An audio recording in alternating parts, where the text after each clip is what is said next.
G'day, it's Owen from Hawk Engineering. Just going to go through the data logging features of the Libra Cart and how it saves your harvest data. So Libra Cart's designed to automatically save your paddock totals, truck totals, and also your destination totals. So destinations might be things like a silo or grain shed, or possibly even a grain bag or a contract if you're delivering it somewhere. So I'll just jump to the screen and I'll show you how it works. So up the top of the screen, that's the weight in the chaser bin, and down the bottom here is our harvest data. So if you come across to the left hand side of the screen here, you'll see a plant icon. So that's our paddocks or our fields. And then below that we've got our trucks, and below that we've got destinations. So I've got this box here set up to a simulator, so I'll show you how it works. So I'll just add a bit of weight to the chaser bin. So Libra Cart saves the data when weight leaves the bin. So we'll load up the chaser bin, and you'll notice here we've got the Volvo truck selected and also the creek paddock. So the Volvo is empty, it's got no weight in it. So what we'll do now, I'll unload the chaser bin into the truck, and you'll see it apply the weight to both the creek paddock and also the Volvo truck. So I'll unload the chaser bin. So Libra Cart sense that weight's leaving the bin, haven't pressed any buttons, does it automatically. You'll see it flash unloading up the top here. So the smaller number there, that's the weight that's left in the bin, and the number at the top is the amount that we've unloaded. So you see down next to the truck there's a green bar graph there and it's growing. So we set up the capacity of the truck in its properties, and when we reach the capacity of the truck, that bar graph will go red, just to give us a warning so we don't overload the truck. So you can see there the truck's gone red, so the truck's full. So we've unloaded 32, nearly 33 tonne into the truck, and once Libra Cart senses that no more weight's left the bin, it'll automatically save that transaction and it'll go back to the displayed weight. So we've got nearly 9 tonne left in the bin. So at this point we've filled the truck and it's going to leave the paddock. So this is where we decide where we want it to go, what destination we want it to go. So we've got the grain shed selected. So if this truck's going to go and unload into our grain shed, we just hit empty, and at this point the weight will drop into the grain shed. So I hit empty and you'll notice it just dropped into the grain shed there. So we might now want to change paddocks. So to do that, so I've got creek paddock there, you just click on creek paddock and it'll come up with a list of paddocks. So I've preset these up in the settings. I'll show you how to do that in a minute, but it's set up into 3 levels. You've got growers, their farms, and then their paddocks. So there's a little scroll wheel here. We'll just select another paddock.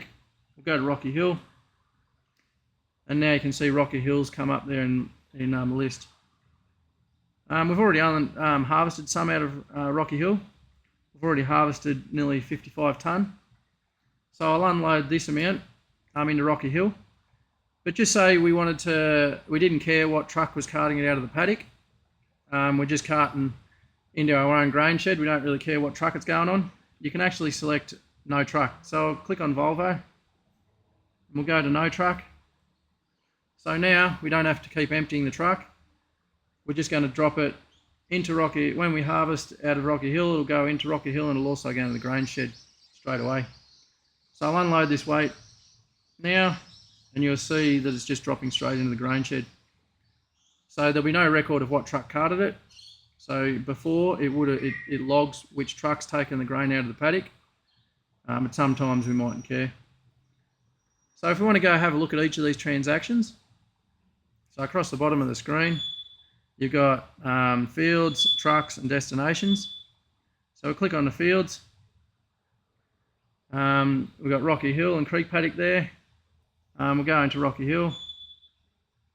Click on that information button. So these are the transactions. I've only got 3 transactions there. You can see which truck it left on. That last one we didn't have a truck selected, and it dropped it into the grain shed. So we might go across to the destinations now. So this is the grain shed. So these are all the transactions that have gone into the grain shed. So you can see here there's grain from different paddocks. So I've got Rocky Hill, the creek paddock, and also the house paddock. So you can keep a track of what grain has gone into the grain shed from what paddock.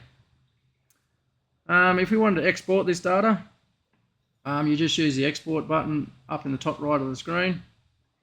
And if we wanted to say add another paddock, we'll go back into fields and we'll go back a level, them 3 levels. So I'll go back to the farms, back again to the growers. And if we wanted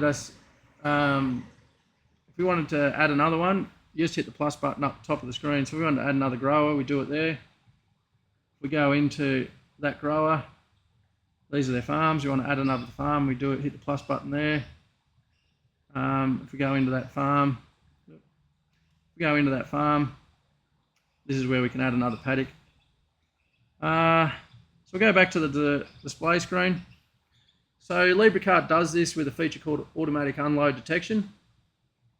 So that's a setting that's in the settings tab. So you go across the bottom of the screen to settings, and down in paired devices, you go to the little information button on the right side, and that's where it is there. You've got unload detection. So at the moment, it's turned on. You can turn it off and manually record your transactions. So I'll go back to the main display tab.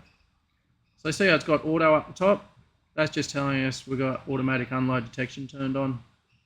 If it was manual, it'd just say manual. You can see over at the top here, we've got like 327 tonne there, not backed up. So there's a couple of ways we can export the data. We can do it via email, or we can connect up the cloud service and back it up that way. So I'll just go into the fields. So we'll go into, you can see up the top there, you've got the export button up the top. We can just export it out. But that's about it for this video. Thanks for watching.